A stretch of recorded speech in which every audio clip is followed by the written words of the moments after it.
hedder du? Jeg hedder Jeff. Og hvor er det, du arbejder henne? Lige nu jeg arbejder her. Ja, men hvad hedder det her sted? Det er en kammeratbutik, som jeg står for nogle timer. Du siger, I lige er kommet. Har I været andre steder før? Nej, det er hans første butik. Okay. De er åbent fra kl. 6 om morgenen til 8, så fra 11 til 10. Så der fra 6 til 8, er det sådan noget specielt? Ja, det er dem der som skal på arbejde, eller til morgenkaffe.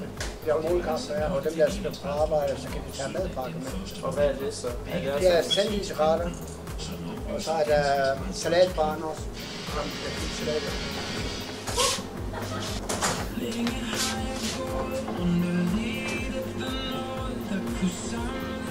Ja,